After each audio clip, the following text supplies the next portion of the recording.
வணக்கம் நண்பர்களே, welcome to Lakshan's world. மீண்டும் ஒரு புது ரெசிபியோடு உங்களை மீட் பண்ணுறதுக்கு ரொம்பவே மகிழ்ச்சி. இன்றைக்கான புது வீடியோ பார்க்குறதுக்கு முன்னாடி நீங்கள் நம்ம சேனலை புதுசாக பார்க்குறதா இருந்தால் சப்ஸ்கிரைப் பண்ணிவிட்டு அப்படியே பக்கத்தில் இருக்க பெல் ஐக்கானையும் ப்ரெஸ் பண்ணிக்கோங்க. இன்றைக்கான ரெசிபி என்னென்னா, கேரளாவில் ரொம்ப ஃபேமஸான ஆப்பத்துக்கு பெஸ்ட் சைடிஷான கொண்டக்கடலை குருமா தான் பார்க்க போகிறோம். வாங்க எப்படி பண்ணலான்னு வீடியோக்குள்ளே போய் பார்க்கலாம். கொண்டக்கடலை குருமா பண்ணுறதுக்கு மெயின் இன்க்ரீடியண்ட் கொண்டக்கடலை தான். அதை ஒரு நாள் நைட் ஃபுல்லாக ஊற வச்சுட்டு மறுநாள் வேக வச்சு எடுத்துக்க போகிறோம். நான் 200 கிராம் கொண்டக்கடலை எடுத்திருக்கேன். அதை குக்கரில் போட்டு தேவையான அளவு தண்ணி உப்பு போட்டுட்டு நாம் வேக வச்சு எடுத்துக்கலாம். இப்போ நாம் குருமா பண்ண ஆரம்பிக்கலாம். குருமா பண்ணுறதுக்கு ஒரு வானலியை அடுப்பில் வச்சுட்டு அதில் 2 ஸ்பூன் ரீஃபைண்ட் ஆயில் யூஸ் பண்ணிக்கலாம். ரீஃபைண்ட் ஆயிலுக்கு பதிலாக தேங்காய் எண்ணெயும் யூஸ் பண்ணால் நல்லாயிருக்கும், நல்ல ஃப்ளேவராக இருக்கும்.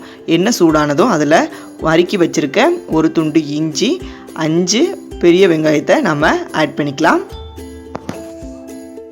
இந்த வெங்காயத்து கூடவே நாம் ஒரு பெரிய பூண்டை ஆட் பண்ணிக்கலாம். அதை தோலை உரித்து ஆட் பண்ணிவிட்டு நல்லா வதக்கிக்கலாம். இஞ்சி பூண்டு இப்படி தனித்தனியாக இல்லாமல் பேஸ்ட்டாக இருந்தாலும் நீங்கள் ஆட் பண்ணிக்கலாம். இதிலேயே 3 ஏலக்காய், 4-5 கிராம்பு, 5-6 பட்டை ஆட் பண்ணிக்கலாம்.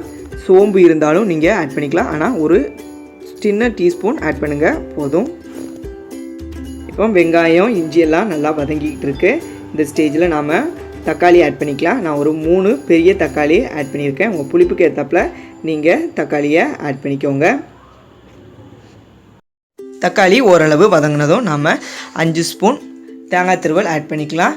இதை வேண்டானாலும் ஸ்கிப் பண்ணிக்கோங்க, இது இருந்தால் நல்லா க்ரீமியாக இருக்கும். அடுத்து காரத்துக்கு மிளகாய் வத்தல் ஆட் பண்ணிக்கலாம். நான் ஒரு 7 மிளகாய் வத்தல் ஆட் பண்ணியிருக்கேன். உங்கள் காரத்துக்கு தகுந்தாப்புல நீங்கள் மிளகாய் வத்தல் ஆட் பண்ணிக்கோங்க. மிளகாய் யூஸ் பண்ணாதீங்க, இந்த டேஸ்ட்டே வேறு மாதிரி இருக்கும், அதோட கலரும் வேறு மாதிரி இருக்கும். இப்போ நாம் குருமாவுக்கு தேவையான சால்ட் ஆட் பண்ணிக்கலாம். எல்லாம் நல்லா வதங்கிருச்சு. இந்த உப்பையும் சேர்த்து நல்லா ஒரு தடவை வதக்கி விட்டுட்டு நம்ம அடுப்பை ஆஃப் பண்ணிக்கலாம். பாருங்கள், சுண்டல் நல்லா வெந்துட்டு இப்போது நாம் இதிலேருந்து ஒரு 4 ஸ்பூன் கொண்டக்கடலை எடுத்து பேஸ்ட் ஆக்கிக்கலாம் மிக்ஸி ஜாரில் போட்டு. இது எதுக்காண்டி அப்படின்னா, கிரேவியோட திக்னஸ்க்காண்டியும் அது ஒரு க்ரீமியாகவும் இருக்கும். அதுமாதிரி கொண்டக்கடலை அரைச்சி ஊற்றினா அதோட டேஸ்ட்டும் வேறு மாதிரி இருக்கும். ஆல்ரெடி நம்ம வதக்கி வச்சுருந்த வெங்காயம் தக்காளி எல்லாம் நல்லா ஆறிட்டு இதை நாம் பேஸ்ட்டாக அரைச்சி எடுத்துக்கலாம். நல்லா பேஸ்ட்டு பாருங்கள், இந்த மாதிரி அரைச்சி எடுத்துக்கணும். ஓரளவு எல்லா ப்ராசஸும் முடிஞ்சிருச்சு. இப்போ நெக்ஸ்ட் ஒரு வானலியில் 1 ஸ்பூன் ஆயில் ஊற்றிட்டு கருவேப்பிலை கடுகு போட்டு தாளிச்சிட்டு நம்ம ஆல்ரெடி அரைச்சி வச்சுருக்க பேஸ்ட்டை இதில் ஆட் பண்ணிக்கலாம்.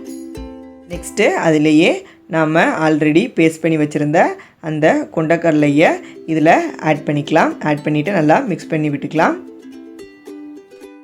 3 ஸ்பூன் குழம்பு கொத்தமல்லி தூள் ஆட் பண்ணியிருக்கேன். இந்த குழம்பு கொத்தமல்லி தூள் இல்லை அப்படின்னா நீங்கள் சாதாரண கொத்தமல்லி தூள் ஆட் பண்ணிக்கோங்க. இந்த குழம்பு கொத்தமல்லி தூளுக்கான வீடியோ ஏற்கனவே நம்ம சேனலில் அப்லோட் ஆகிருக்கு. நீங்கள் அதை பார்க்கல அப்படின்னா நான் டிஸ்கிரிப்ஷன் பாக்ஸில் தரேன், போய் செக் பண்ணி பாருங்கள். இப்போது குருமாவுக்கு தேவையான சால்ட் ஆட் பண்ணிக்கலாம். நம்ம ஏற்கனவே பேஸ்ட் பண்ண முன்னாடியும் கொஞ்சம் சால்ட் ஆட் பண்ணிக்கலாம், அதனால் பார்த்து ஆட் பண்ணிக்கோங்க. அடுத்து ஆல்ரெடி நம்ம வேக வச்சு எடுத்துருக்க அந்த சுண்டலையும் சேர்த்து கொதிக்க வச்சுக்கலாம்.